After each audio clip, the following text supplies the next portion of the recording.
महाराष्ट्र के अहमदनगर में लगातार बारिश के चलते नदी नाले उफान पर, पानी के सैलाब के बीच फंसे कई लोग। पुलिस और आर्मी के जवानों ने सभी लोगों को स्थानीय लोगों की मदद से रेस्क्यू किया। सभी को रस्सी के सहारे सैलाब के बीच से बाहर लाया गया।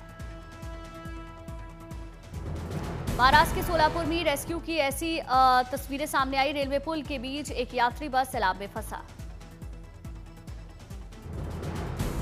पुलिस टीम ने सभी यात्रियों को सुरक्षित पानी से बाहर निकाला। सभी ने सुरक्षित बाहर आने के बाद राहत की सांस ली। लातूर में मूसलाधार बारिश के चलते चारों ओर सैलाब आया। लोगों के घरों में घुसा बारिश का पानी। लोग घरों के पानी को निकालते हुए नजर आए।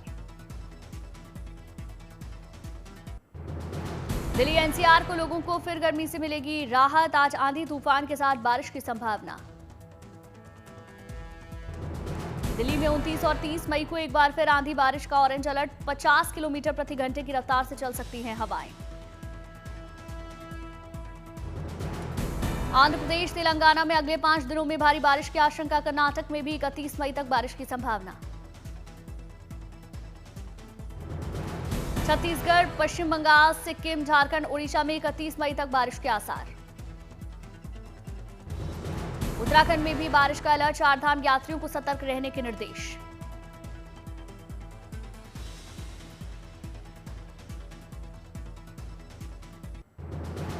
मौसम विभाग ने जारी किया मानसून का नया अनुमान। जून से सितंबर तक 106% बारिश संभव।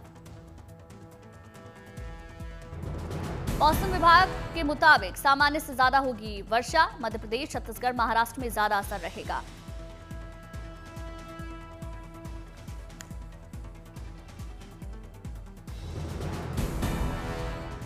पंजाब, हरियाणा, केरल और तमिलनाडु के कुछ इलाकों में सामान्य से कम बारिश होने का अनुमान। मौसम विभाग के अनुसार बिहार, झारखंड में कम बारिश होने का अनुमान।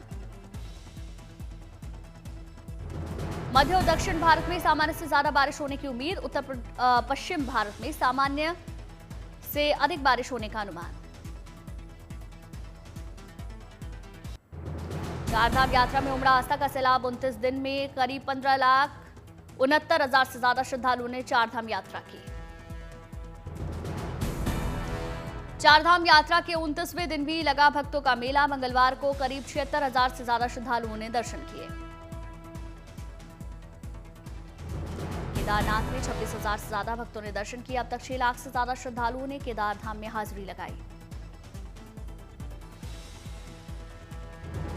बद्रीनाथ में भी 23,000 से ज्यादा श्रद्धालुओं ने पूजा पाठ किया। अब तक करीब 4 लाख के पार भक्तों ने बाबा बद्री विशाल के दर्शन किए। यमुनोत्री धाम में 13,000 श्रद्धालुओं ने मां यमुना के दर्शन किए। अब तक 3,13,000 से ज्यादा श्रद्धालुओं ने हाजिरी लगाई।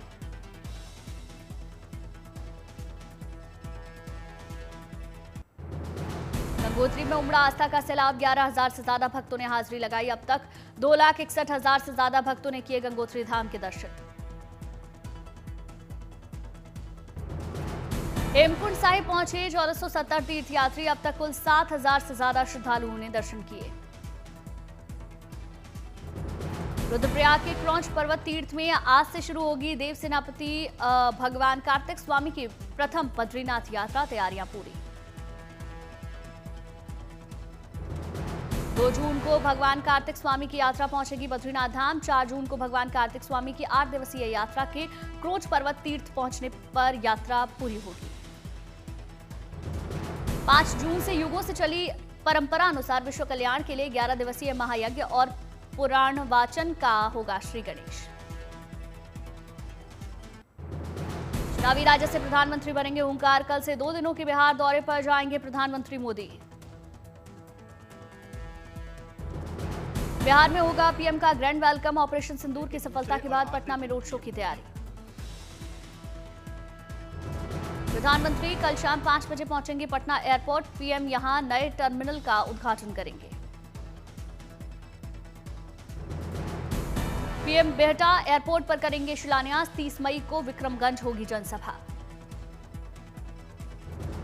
प्रधानमंत्री मोदी के बिहार दौरे पर कांग्रेस ने निशाना साधा। कहा पीएम का लाइट कैमरा एक्शन चालू।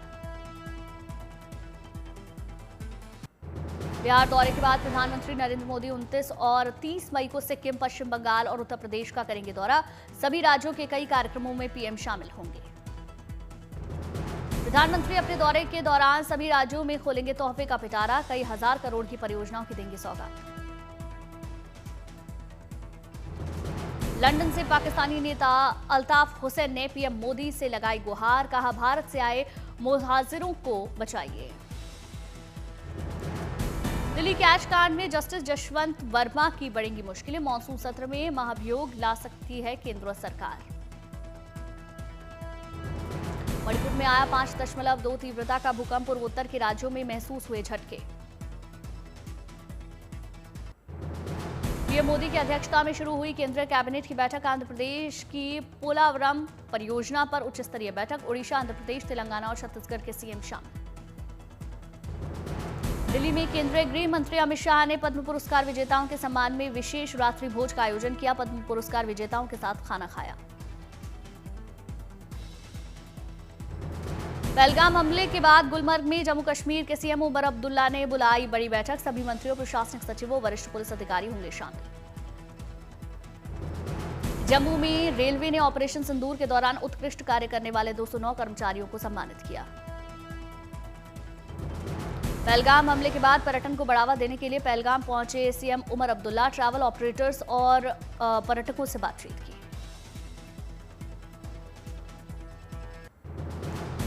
ओडिशा की रायगढ़ पुलिस को मिली बड़ी सफलता। वांटेड नक्सलवादी ने किया सरेंडर।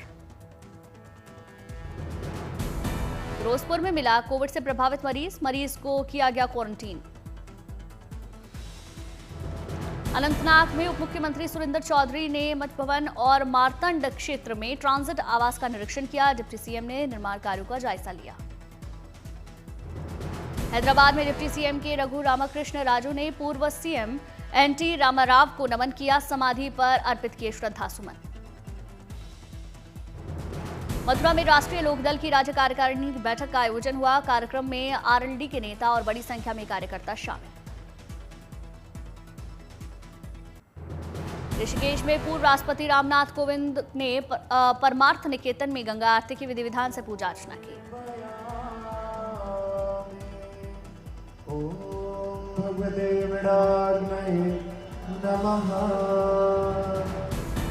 करनाल पहुंचे WWE के पूर्व चैंपियन द ग्रेट खली। ऑपरेशन सिंदूर पर सेना को बधाई दी।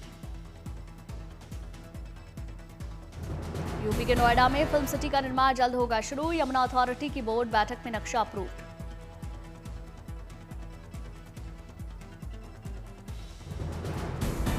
230 एकड़ में फिल्म सिटी का होगा निर्माण। सर्विस, आवास, हॉस्पिटैलिटी, रिटेल व कमर्शियल का निर्माण होगा। जून के आखिरी सप्ताह में प्रधानमंत्री कर सकते हैं शिलान्यास। 3 फेज में होगा काम पूरा। किसानों के लिए प्रेरणा बने अलवर के रिटायर्ड शिक्षक शिव प्रसाद। काले गेहूं की खेती से किसानों की बदली तकदीर। डायबिटीज से पीड़ित पत्नी के लिए शुरू की गेहूं की खेती। दिल्ली की सीएम रेखा गुप्ता ने 1984 के सिख दंगों के पीड़ितों को सौगाती नियुक्ति पत्र पाकर पीड़ितों के चेहरे खिले। सहारनपुर के कंपनी बाग में 20 साल पुराने आम के पेड़ ने लोगों का ध्यान खींचा। कई सालों की रिसर्च के बाद आम के पेड़ पर उग रहे 121 किस्म के आम।